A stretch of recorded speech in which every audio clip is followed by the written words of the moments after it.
juste. Pourquoi ma vie est-elle en demi-teinte? Ta vie sera à l'image exacte de ta relation intime avec Dieu. 1. Une vie bénie. Si tu auras recherché l'intimité et la présence du Seigneur, tu auras vécu proche de la lumière, Dieu, et ta vie sera lumineuse. Elle sera bénie et réussie aux yeux de Dieu. 2. Une vie ratée, maudite. Si tu n'auras pas recherché Dieu ou que tu auras cherché à bénéficier de sa parole et de son autorité pour tes besoins personnels, ton commerce, ta religion, alors ta vie sera ténébreuse, puisque loin de la présence du Seigneur, la lumière, et elle sera ratée, maudite, aux yeux de Dieu. 3. Une vie en demi-teinte. Entre les deux extrêmes qui viennent d'être exposés, la lumière et les ténèbres, ta vie pourra prendre toutes les nuances possibles, car Dieu est juste, et il appliquera sur ta vie l'exact reflet de la relation que tu auras eue avec lui. Quand il te montrera les projets qu'il avait pour toi, il les annulera devant tes yeux et ils ne s'accompliront pas si ta vie n'est pas entièrement soumise à lui. C'est pourquoi ta vie sera ratée. Sinon, ces projets s'accompliront partiellement et avec plus ou moins de succès en fonction de ta vie partiellement intime avec lui. C'est pourquoi ta vie sera en demi-teinte dans ce cas. Une vie bénie. Deutéronome 28, verset 1.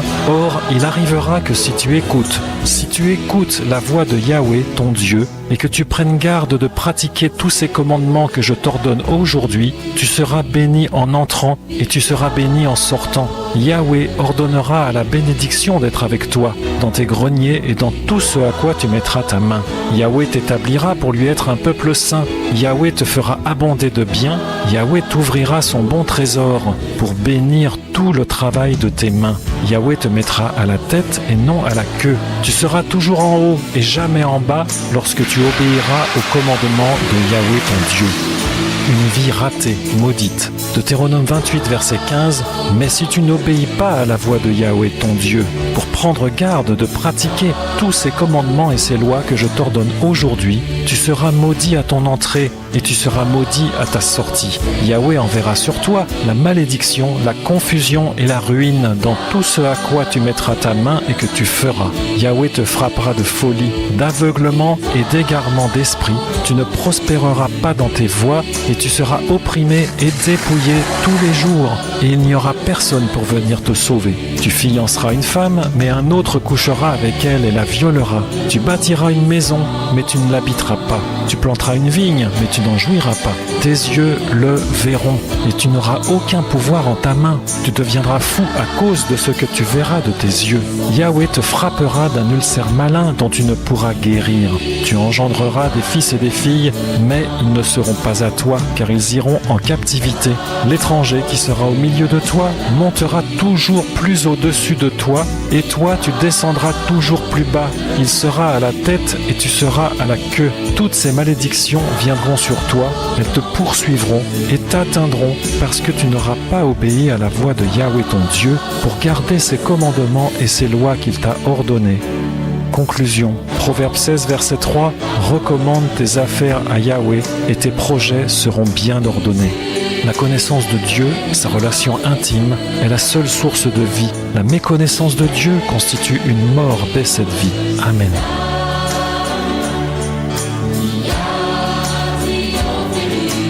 Pourquoi ma vie est-elle en demi-teinte?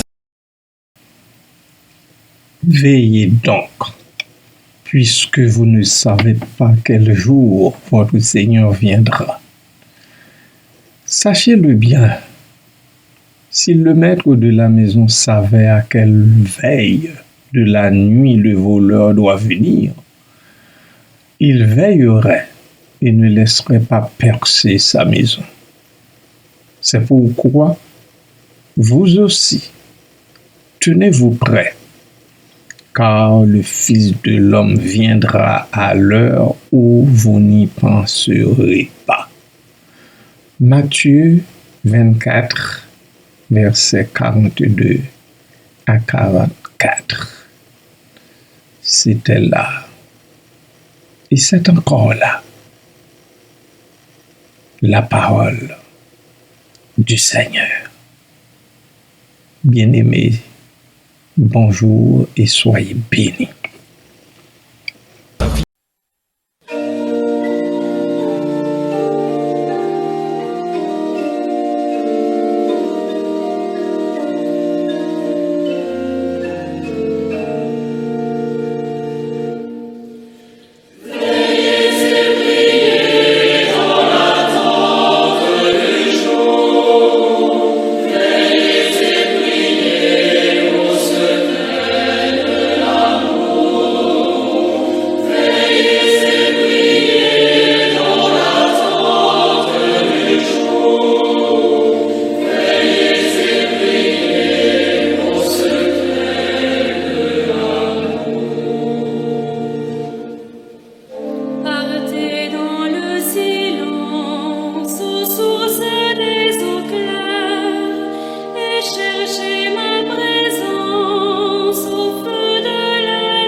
Bien-aimés, veiller constitue un aspect crucial et indispensable dans la prière victorieuse. Nous croyons que les 40 jours de jeûne qui précédèrent le ministère terrestre du Seigneur Jésus furent passés en grande partie à veiller dans la prière. Plus tard, il recommanda le même procédé aux disciples en des termes très clairs. En effet, il ordonne de le mettre à exécution. Les évangélistes synoptiques le rapportent dans leur récit, à commencer par Matthieu.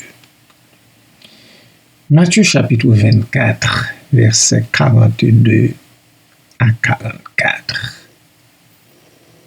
Le Seigneur dit, « Veillez donc, puisque vous ne savez pas quel jour votre Seigneur viendra. »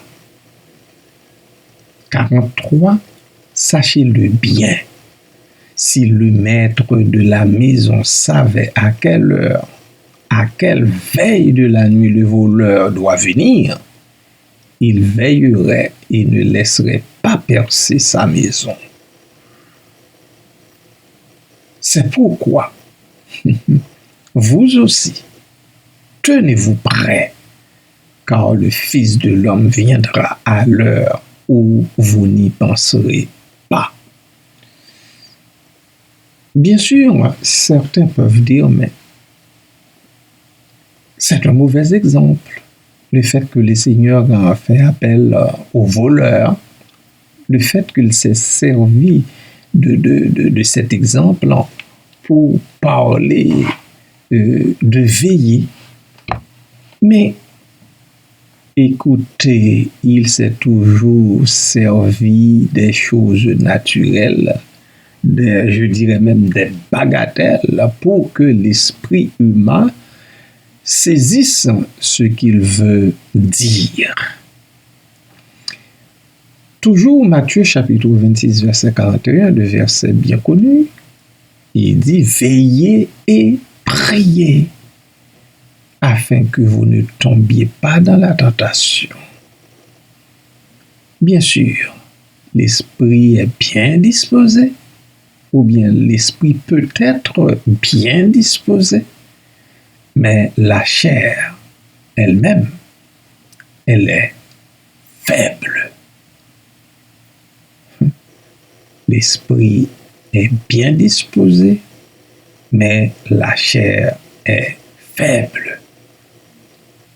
Bien sûr, parce que la chair est faible, les disciples à qui il avait fait appel de veiller avec lui tombèrent endormis dans le sommeil. On dirait que dans le sommeil le plus profond qui fut. Je vais continuer avec Marc. Marc 13, versets 33 à 37. Le continue de parler par la plume de Marc. Prenez garde, veillez et priez. Vous voyez pourquoi je viens avec le récit de Marc? Parce que il y a des variantes que nous n'avons pas dans Matthieu. Prenez garde, veillez et priez, car vous ne savez quand ce temps viendra.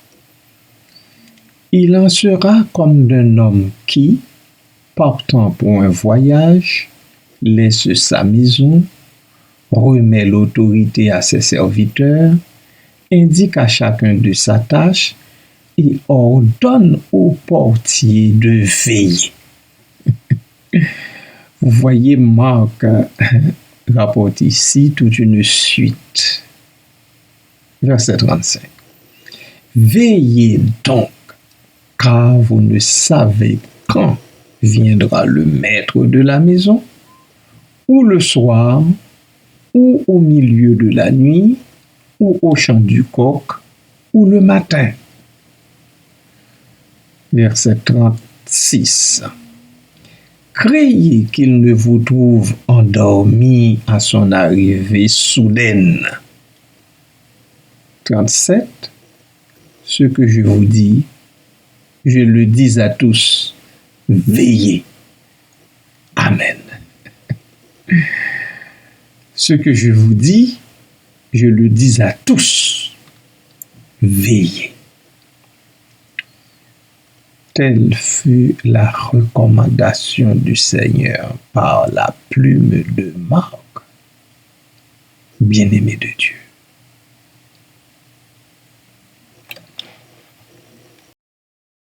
L'évangéliste Luc, pour sa part, est très précis, très concis quant à ce récit du Seigneur.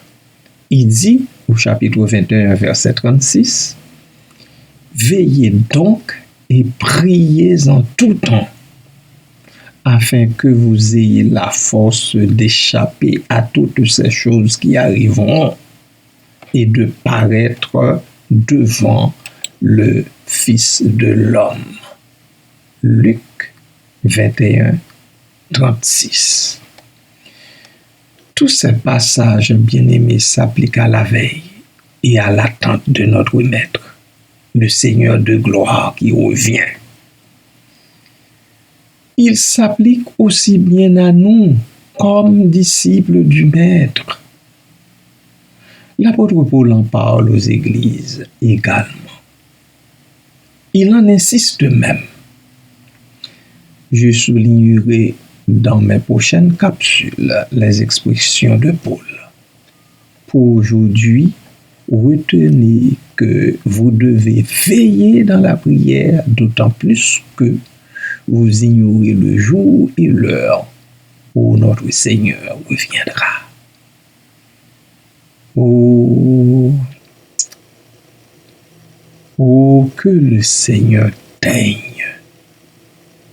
vous visiter dans ce ministère et vous bénir richement, peuple de Dieu.